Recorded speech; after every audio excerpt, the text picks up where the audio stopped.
The Minnesota Wild come up on the short end of the stick against the New York Rangers on opening night, 7-3. We break down all the action on tonight's Locked On Wild postcast.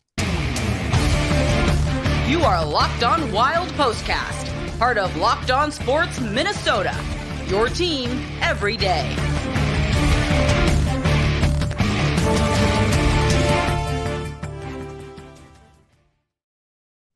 Welcome into the first Locked On Wild postcast of the 2022-2023 season, part of the Locked On Sports Podcast Network, your team every day. Seth Topal and Kevin Gorg breaking down a 7-3 loss for the Minnesota Wild tonight against the New York Rangers. And Kevin, opening nights, you want to get the season started on the right foot, but ultimately you can't spot a team like the New York Rangers 3 goals right off the bat.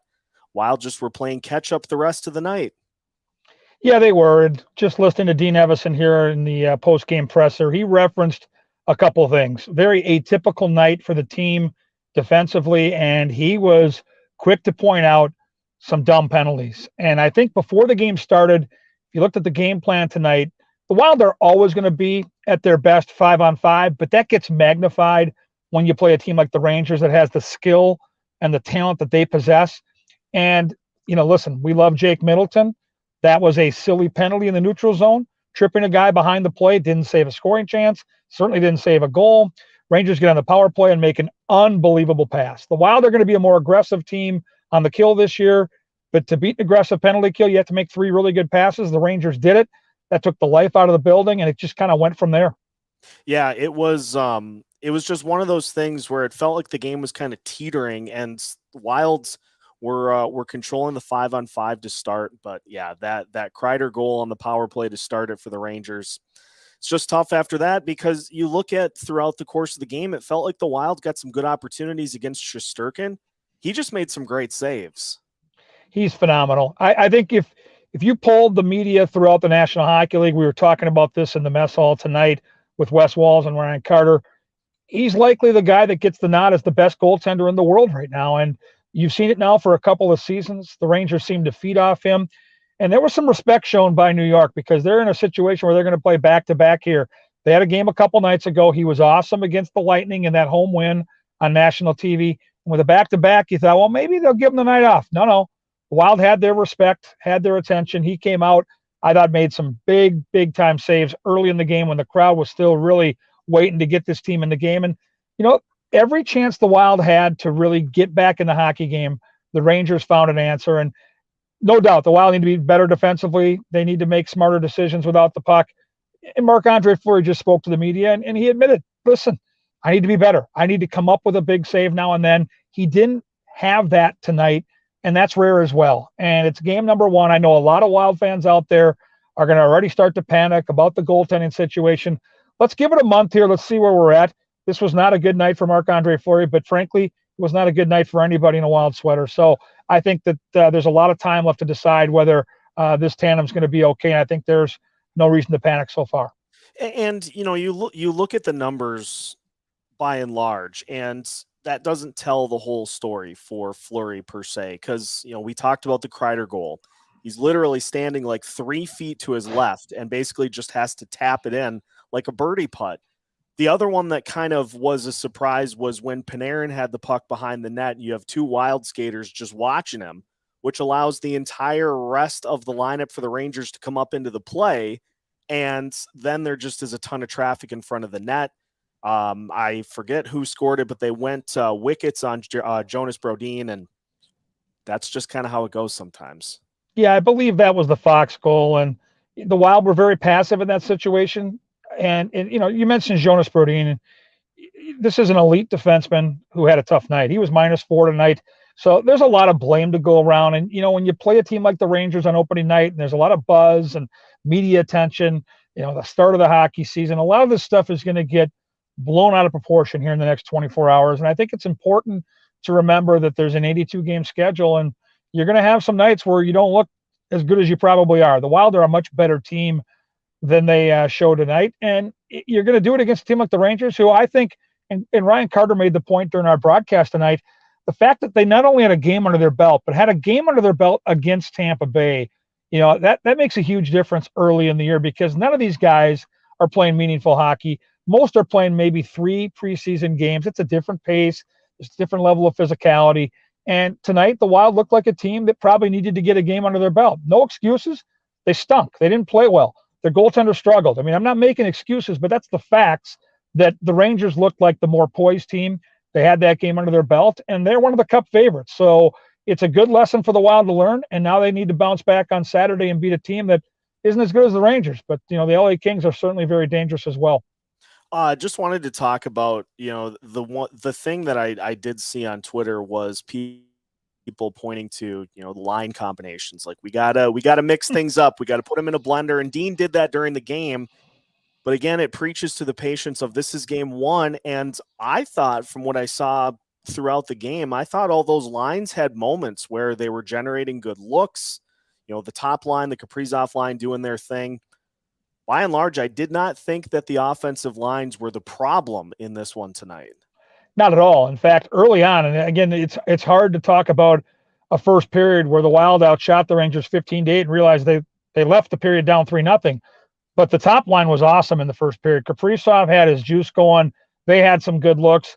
Go to the third period, where I thought Boldy and Steele really ramped it up. Boldy had those 2 goals, but aside from that, Steele was a plus hockey player. I think he's +2 in a 7-3 loss. Joel Eriksson Ek continues to be the workhorse on this hockey team, whether it's on the power play or 5-on-5. This guy got a cross-check to the cheek, and 30 seconds later, he's getting cross-checked into the back of the net. He is fearless. He takes a beating every night. But that line with Foligno, and I thought Tyson Jost had some really good looks. I thought he had some jump. The only line that was a little bit quiet was that fourth line. And I think part of that with the Deuces is, in a game that's so disjointed with that many power play situations and penalty kill situations, your fourth line just isn't going to get in a rhythm. Marco Rossi got some looks on the power play, but I thought Dewar and Duhaime were really put in a position where they were not probably able to go out there and really get their motor running. We will continue by talking about some of the things that looked good. Matt Boldy, with the 2 goals, as you mentioned. Power play unit number 1 had some great looks in this one. So we'll flip it to some of the things that we liked, and we'll look to what to expect against the Los Angeles Kings as we continue tonight's Locked On Wild postcast. After this, from our sponsor, betonline.net. They are your number 1 source for NHL betting this season. You can find all the latest on player development, plus all of your favorite team matchups, the latest news, plus great podcasts, in-depth articles, and analysis on every team out there. And as always, betonline.net remains your continued source for all of your sports wagering information, with live, real-time betting and up-to-the-minute scores for every sport out there. It's the fastest and easiest way to check in on all of your favorite games and events, including the Major League Baseball playoffs, MMA, the NHL, the NBA, the NFL, you name it, they've got it. So head over to betonline.net or use your mobile device to learn more about all the things going on at BetOnline, where the game starts. Locked On Wild postcast. Seth Topal joined by Kevin Gorg. The Wild come up short tonight, 7-3, but as we alluded to, Matt Boldy with 2 goals, and it's just the only thing that I can really describe it as was just a take charge moment for Matt Boldy, because there really was nobody else at that point that was doing anything with the puck other than Boldy, who he walked Shesterkin on one of them with that just insane little backhand move, and comes up with 2 goals and looked great doing it. It's hard to believe, Seth, for me, that this guy made his NHL splash as recent as last January. I mean, it hasn't even been a calendar year, and the poise this guy shows on the rink. I know that Kirill Kaprizov deservedly gets the headlines, maybe the best and most talented player to ever put on a Wild sweater, but I'm telling you right now, if Matt Boldy continues to progress the way I've seen him progress in the first, let's just say what it is, less than a year NHL career, I mean, this kid's ceiling is ridiculous. He's big, he's strong, he's got hands, he can skate, and he's at his best, it seems like, in small spaces. To your point, both those goals showed patience and strength in traffic, and really that's how you can make a living in the National Hockey League. And look at the power play, what he could do on that. I know we'll get to that momentarily, but my God, people were worried about, can this guy score after, Kevin Fiala left? But I mean, the more I watch this guy, I mean, how much influence did this guy have on Kevin Fiala's 33 goals last year? Because he's an unbelievable talent. Fiala struggled the first half of the year and really didn't get hot until the second half, when, by the way, he was on a line with Matt Boldy. Yep. Power play 1 and power play 2 were kind of the tale of two stories in this one. The power play 1 looked great. They double shifted on that second power play, which led to a goal.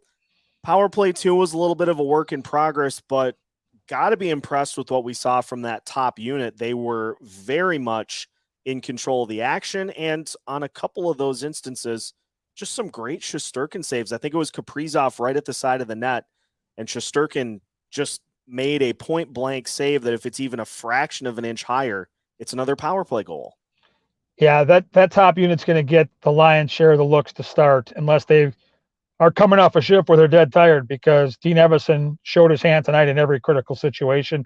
You mentioned the doubled up situation in the 5-on-3. They're phenomenal. And I think the most frustrating aspect of the Wild's struggles on the power play last year was getting the puck from their defensive zone into the offensive zone and in the faceoff circle. And I thought they were better in both those areas. Speaking of the top power play unit, the second unit still struggled in that area. They had a little bit of, I thought, a disjointed look to them entering the zone. And when you do that against a team that has speed like the Rangers, you don't seem to get the puck and be able to set up. And when this power play can set up, either unit, good things are going to happen. But they've got to be more efficient leaving their zone. They've got to be more efficient setting up once they get in the zone. And I thought I saw some real positive signs in terms of the special teams and the improvement they've been working on throughout training camp tonight within this game. Not a lot of positive you can take from this game, but that is certainly something you can hang your hat on, because that top unit is going to be scary this year. And, just to finish on the penalty kill a little bit, they did give up that initial power play goal to the Rangers, and I believe they gave up one more late in the game. That all kind of melds together because it was just such a frantic pace in the third period. But by and large, we saw some good things from the penalty kill with their more aggressive approach. And as you keyed in on, it's an important point for that first power play for the Rangers. That was just a good play by them to net that power play goal. Beyond that, it is a new look penalty kill, and I think we saw some good things from them.